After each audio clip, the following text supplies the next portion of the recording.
Hello, my name is Dr. Bowman and I'm one of the chemistry teachers at Westcliff High School for Girls. At the moment there are 4 of us who are teaching A-level chemistry, so as well as me there's Miss Unwin, Miss Vaughan and Dr. Lillington. Okay, and if you study here you will have 2 of us teaching you in Year 12 and in Year 13. What I'm going to do is I'm just going to go through the PowerPoint that we'd normally do during the induction lesson. So what I'm going to do is share my screen with you for the PowerPoint. Okay, so here it is. I can get it to do a slideshow. Okay, so basically what we'd normally do is an introduction to the course and talk about preparation for September, but there would be something else on this screen as well, and that would be an experiment. So part of the induction session would be carrying out an experiment, but obviously we can't do that on video.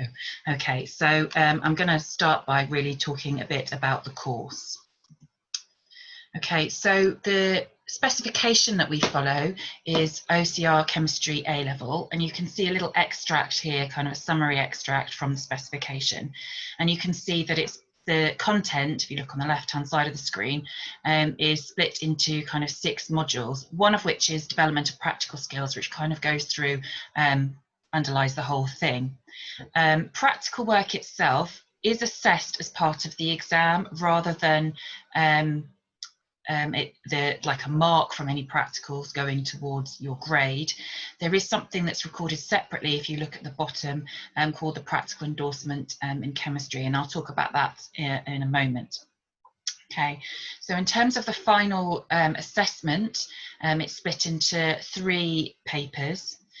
Papers 1 and 2, okay, which each represent 37% of the total A-level, basically split the course in 2.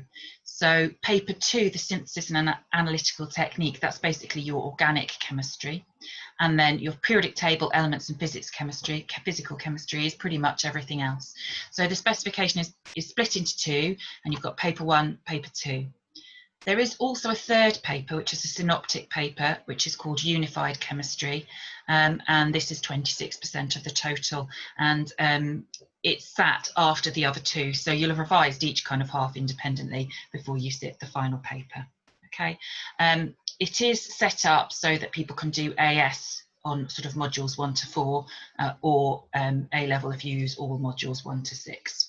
Okay, so it is set out like that. Okay, moving on to the next slide. So the practical and the practical endorsement. Now, obviously, they are still finalising exactly how this is going to happen next year, but there will be some practical work done. It may not be as much as we would like. We usually try and put as much practical as we possibly can into the course, but obviously at the moment we're not quite sure on the guidelines and how best to go about this, but there will be some element of practical, I'm pretty sure, and that's certainly what's being discussed at the moment in a consultation paper by the government. So you can see that there are things like titration, which you may have come across at GCSE, qualitative analysis of ions, again something you'll have come across at GCSE. So the first kind of the row, the base of the triangle, there is stuff you may have come across at GCSE, but there's also stuff in there like synthesis of an organic liquid, which is unlikely that you will have you'll have come across. Okay, and generally we would do the practicals in the first row and start to do maybe 1 or 2 of the ones from the second row in the first year, and we basically build our way up the triangle as we go through the course. Okay, but these are a list of practicals, and there are skills within these practicals that we have to make sure you do. Okay, and the list of the kind of skills are kind of techniques and skills there is on the right hand side. So some of the things you can see happen lots and lots of times, like measurement of mass, measurement of temperature, they're going to happen quite a lot.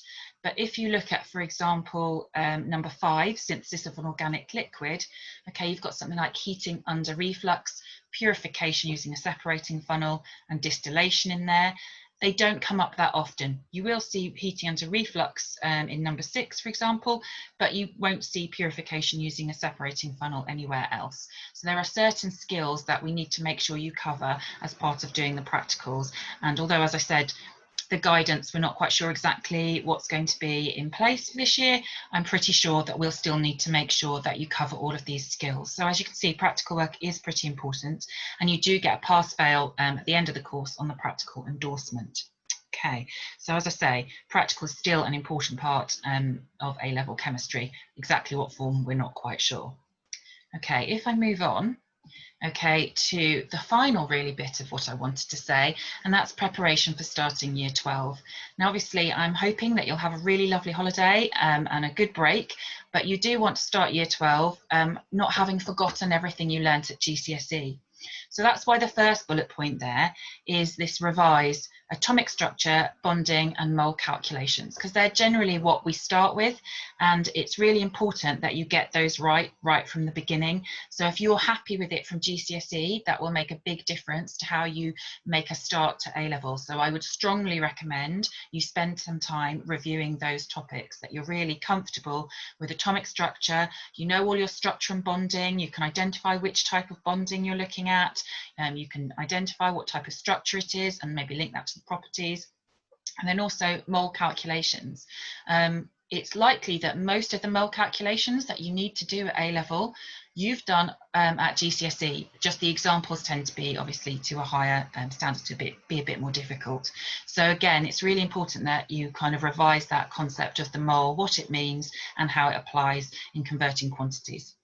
Okay, the other thing I've put on there is a couple of resources that we make available to students, and one of those is a workbook which goes through different parts of GCSE chemistry really, and it allows you to do some practice. The other thing there is something called the chemistry toolkit. Now this can be used to help you with the workbook. So there's page references in the workbook which refer to the toolkit. So if there's something you're like, oh yeah, I know I've studied this, but I can't quite remember it, one of the places you could look is the chemistry toolkit. Obviously the other thing you could do is look at any GCSE notes or any revision guide that you have.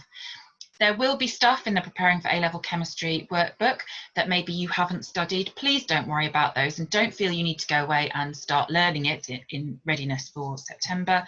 But obviously different students will have done different specifications at GCSE and therefore will have covered slightly different stuff. Okay, so if you do come across something that you've never studied before, don't feel you should complete that section. Okay, I'm going to finish now. So I'm just going to stop sharing my screen. Okay, so I'm going to finish now. I hope that's been useful and explains kind of how we go about things for chemistry at Westcliff High School for Girls. And I'm just going to say goodbye.